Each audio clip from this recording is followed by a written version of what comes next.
This BizNews Briefing is brought to you by Investec Business Banking. Make the move from business as usual to Investec Business Banking. It's Thursday, the 10th of April. This is your BizNews Briefing. I'm Bronwyn Nielsen.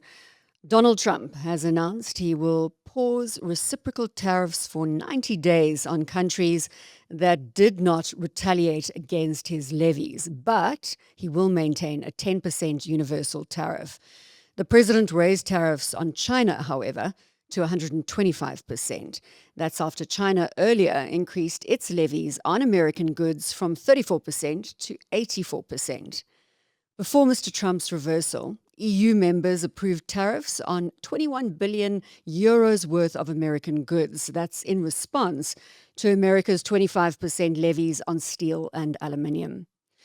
Stocks rallied on the news. The NASDAQ was 12.2% up when markets closed on Wednesday, and the S&P 500 climbed 9.5%, the indice's largest daily gains since 2001 and 2008, respectively. I did a 90-day pause for the people that didn't retaliate, because I told them if you retaliate, we're going to double it. And that's what I did with China, because they did retaliate. The message is loud and clear. In this volatile environment, it may well be worth staying below the radar. I wanted to build on Alex's BizNews Briefing yesterday and bring you more insights focused on SA-US international relations, what we are doing and what we can do when it comes to our somewhat terse relationship with the United States. I've collated views from a number of different quarters, namely the ANC, Dr. Franz Cronje, Helen Zille, Moeletsi Mbeki, and Joshua Mazurski. Let's start with ANC Secretary General Fikile Mbalula. Donald Trump is tormenting us every day and night. Every week, he's tormenting us. A country like South Africa. He knows he's got what we need from him, and then he also wants something from us, but we might be needing him more in terms of trade relations between this country and America. And I don't hide it and try to behave like as if we don't need America. We need America for South Africa to survive in the trade and global sphere. If South Africa were to collapse, the rand becomes something else. This country becomes a rubble. Me and you, we don't have two passports. We're not going to run to UK or anywhere. We are here. We will die here in the rubble. The ANC has got the responsibility to protect South Africa's interest. And we will do that without pleasing others with populism. We will do that for this country. We will defend South Africa's interest. We will defend South Africa's people's interest. Our people don't work. Our economy is not growing. And it is ANC's interest to make South Africa work. If the DA does not have that, it simply has this interest that at all time we must politic, show the world that we are better off, a 20% party, and then everything else it rotates around that. Everything can collapse simply because we want to showcase everyone that we are making progress. There are better things that can make you win either than undermining national interest. We are about national interest here in South Africa. We don't have, when you go up to the Cape, the Atlantic, where it meets with the Indian Ocean, that's where things collide. So we've got nowhere to run to. And South Africa must work. It is South Africa and ANC. That's what we want. South Africa first. And if we want, we have seen the stories of other countries that have turned into a rubble because of recklessness. I don't want to mention them. You can see them. We don't want this country of ours to be in that state. We've got every responsibility to protect South Africa and South Africa's interest at all cost. And that's what is important for the African National Congress. So the budget will pass, working with others. We'll negotiate, we'll engage, as we have been doing. And once we come to a common approach with the majority, we will pass the division of revenue and appropriation, and South Africa will be on its journey. Executive Director and Chief Economist at Fikile, Russell Lamberti, recently spoke to political scientist Dr. Frans Cronje, who had some very clear thoughts on this very topic. Let's dip into that conversation. Frans, I'm going to zoom out to the international story again and go straight to the heart of this. The Trump administration, their executive order, and their more importantly, their broader focus on this country. Yes. What's at stake? And what is this administration's red lines in your mind? And what's at stake for South Africa and perhaps even for the government and the ANC? Well, I think there's an enormous opportunity here. I think it's a great pity that the Americans' comments on South Africa are interpreted as threats or intimidation or efforts to undermine our progress. Well, the way I read it is that it has for some times predates Trump, and it occurred on the Democrat side of the equation as well. There's been a view that South Africa is essentially lost. It's going to fail. No, it wouldn't be said openly, but quite a long time back, I can remember giving a talk in Washington to officials. And I made this case for South Africa could grow, and a very senior, sort of, you call him an old Africa hand, said to me, it's a good effort, he said, you've made. But he said, we've seen this 50 times before. Your country will end in only one way, as he waltzed out of the room, which is quite sobering. The view now, in some quarters, is that it is completely pointless for the United States to try and form sound relations with South Africa in an environment where the country's economy grows at 1% with a 30% unemployment rate. Because inevitably that will lead to doomsday. We can now define doomsday. It will lead to that. And South Africa will be overwhelmed by poverty and desperation and populism, and the political class that takes advantage of that will be strongly allied against the West, and we'll lose it. So we're wasting our time here.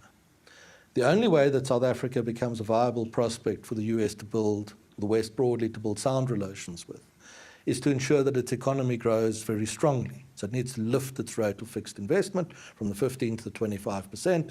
Then you get the growth to the 4%. Then you create jobs at such a rate that over 20 years, South Africa's unemployment rate will fall from above 30% to around 10%, and then we'll be fine. So the pressure being applied to the country has three components to it, as I see it. One is to back off on whatever the Americans believe the South Africans are doing that are a threat to US national security. This is a different concept to trading with China. That is not a threat to US national security or entertaining the Russians or going to the Russian National Day or any of that. It's a very narrowly defined idea that there are certain actions that the Americans believe they have information on, where the South Africans have actively threatened the national security of the US. Back off on that. Shouldn't be difficult to do. The second thing is to say, look here, you can't tax our companies on arrival in SA. You can't tax capital as you shouldn't tax it as it leaves your economy, let alone as it tries to enter, because we cannot get in. This isn't some personal kind of a jaunt of Elon Musk who feels offended that Starlink isn't in an economy that represents less than 0.5 percentage point of global GDP. So we're going to use the influence we have to get you to back off on that. And the third step related to it is that if you dilute the importance of market value in paying compensation for expropriation, you are uninvestable. You never get your investment rate up, you're lost. And in that case, as the United States, we actually need to consider alternatives, fallback positions, and they're very interesting ones. There's Angola, which is hosting the US Africa Chamber of Commerce meeting this year. I learned this week, very encouragingly,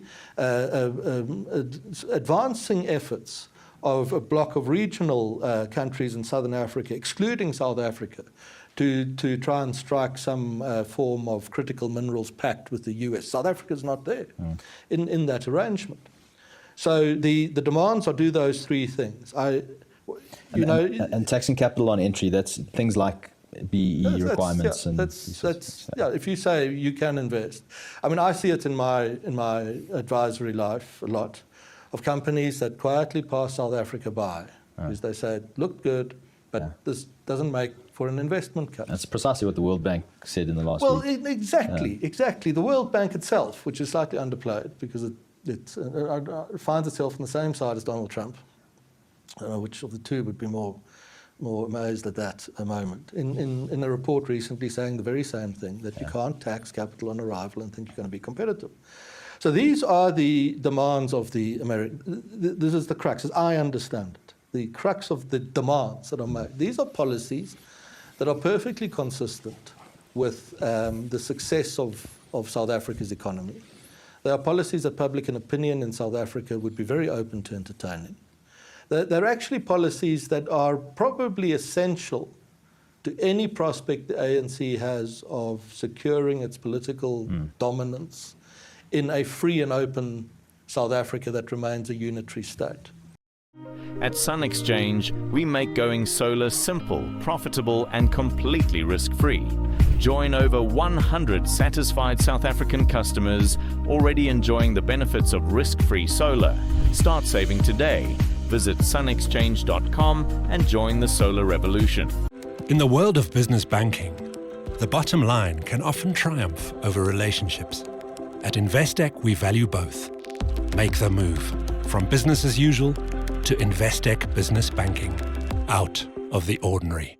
Alec Hogg spoke to Democratic Alliance Federal Council Chair Helen Zille earlier this week and asked her opinion on US-SA relations. President Trump is dead opposed to any race-based legislation in South Africa and any indication of the persecution of minorities. Now, we also don't think that race-based legislation is helpful in a supposedly non-racial democracy.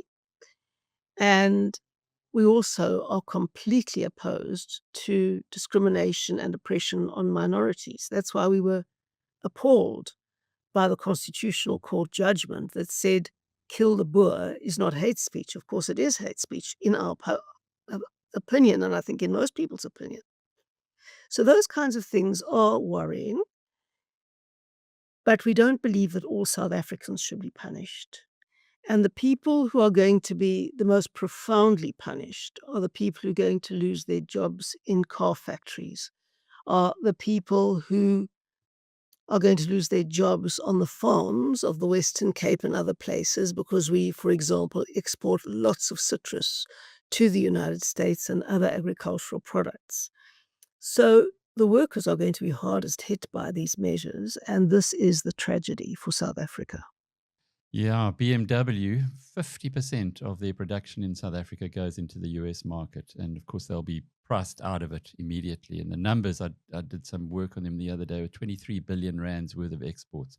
So this is a very serious thing. But on the other hand, those who have got connections into Donald Trump and co say he can be a very good friend.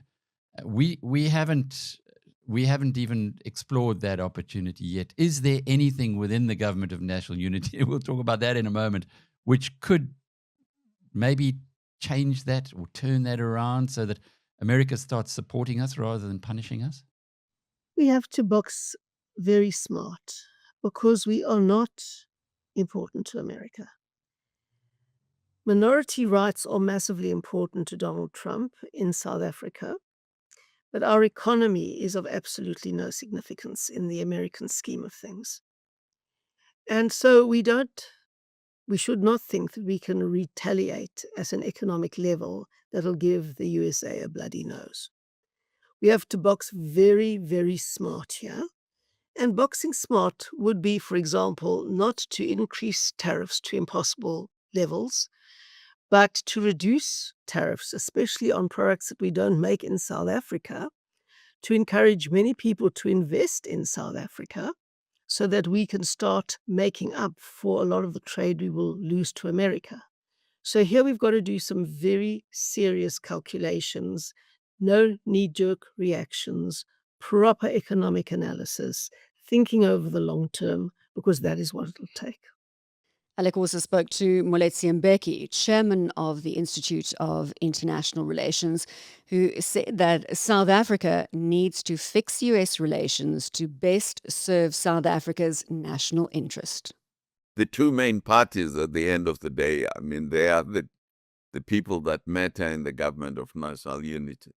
They have to sit down and look at what is it that the Americans are interested in about South Africa, which they would like to get from South Africa. And then to sound out, through the various channels, whether they are in the right directions. The good thing about the United States is that it has think tanks like the Center for International and Strategic Studies, which have a lot of access to government, to the government of the United States. They should go and see these think tanks and say to them, look, what is it that this guy wants? What can we give him that he would consider to be valuable? So as I say, there are these think tanks. There, the Council on Foreign Relations, the Hudson Institute. These are all the think tanks in the United States that our diplomats should be going to and discussing with them, and delegates and people from the government of national unity, 2 or 3 people, should be talking to these people. What is it that the Americans would want in exchange for continuing the duty-free entrance of South African product? And on top of that, we have over 600 American companies in South Africa. They should go and see these companies and say, look, guys, what does this man want? What can we offer this guy? But as you know, our government is very inept, I'm afraid. And they are inept. And instead of getting on their bicycle and going to see these think tanks. We have think tanks in South Africa as well. I'm chairman of the South African Institute of International Affairs. That's one of the oldest think tanks in this country on international issues. We have the Institute for Global Dialogue. I haven't seen these guys from the government of national unity going to these experts. We have powerful teams of researchers in these institutes who can advise them. Alec's been busy this week in another blockbuster interview. He spoke to Joshua Mozovsky from the Hudson Institute, an American think tank based in Washington. Now, what Moeletsi Mbeki said to me this morning was that the meeting that the Government of National Unity representatives would have with you and others at think tanks would be to ask, what is it that this guy, this president in the United States, actually wants from us? Now, you've said the ICJ is one part of it. You've said that race-based legislation, especially on American companies, is another part. What else would, and you've also said that zero tariffs would also make that issue go away. Is that it? Are those the 3 things that would make the White House happy to normalize a relationship with South Africa, or is there more? I think the joint military exercises off the coast with China and Russia are problematic. I think South Africa would have to elevate the level of seriousness with which they take things like farm murders. And I'm not even talking about solely white farm murders or black farmers who get murdered as well. And from my understanding is that those are treated with less severity than poaching a rhino, for instance, which I don't support either. But I think humans are more important than animals. So I think they need to start treating those types of crimes with appropriate seriousness. And then,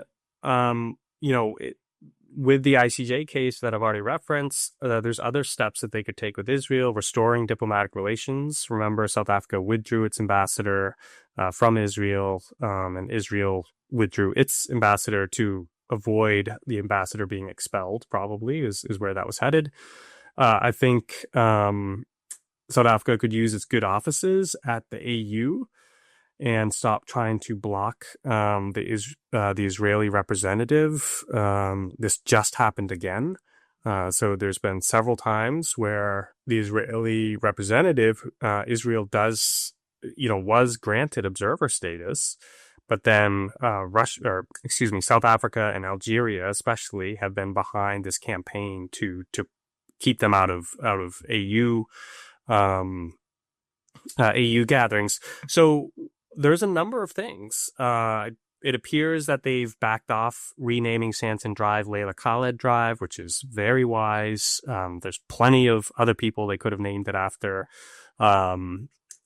They need to work out the Taiwan Representative Office issue, where the ANC, surely at China's behest, is trying to force Taiwan out of its representative office in Pretoria, to move it. That really angers people, especially in Congress. So I think they should just go through the list of grievances that the United States has that have been made very public and see what they can do to rectify them. If they can't rectify them, they need to have an open and honest conversation with the U.S. about those issues. Because again, I actually do think these are fixable. Even think about the ICJ case. That it's not a particularly popular cause among ordinary South Africans. This is very much an elite occupation or preoccupation. This is ANC elites pushing an ICJ case that is not popular, generally speaking, among the population. There's been polling on this. This is not a widely supported effort. And in fact, you hear criticisms, you would know this better than I, of people wondering why the South African government is spending many millions of dollars pursuing this ICJ case that has to do with an issue far, far from South Africa, while South Africa's infrastructure is crumbling, while they have the worst murder rate outside of an active conflict zone in the world, while they have all these other challenges. So again, it's actually not a hard fix for the ANC to drop the ICJ case or walk back from it. The BEE laws, again, I understand that the history of it and etc., but even if they can't reform those laws, then they can, at the very least, work out some, carve-outs or some waivers or some exceptions here, some sort of deal on the BEE issue. Because, again, from the American perspective, the other problem with BEE is that it hasn't worked.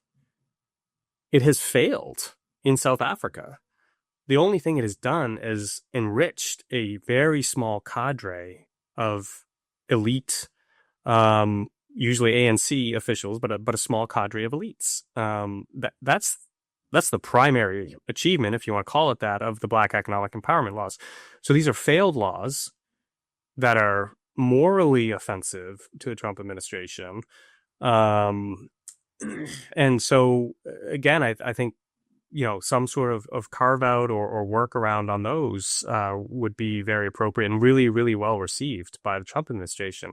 So if there can be progress, I know you can't wave a magic wand and do all these things quickly, but if there's a serious, credible effort in those directions where there's real progress made on a few things, and again, a serious, credible plan for working on the others, working with the United States, I think that would be really well received and go a long way to getting this relationship back on track. That brings us to the end of this BizNews Briefing. Thanks as always for watching. We'll be back on Monday with more context on both the global and local front. This BizNews Briefing is brought to you by Investec Business Banking. Make the move to private banking service now for your business.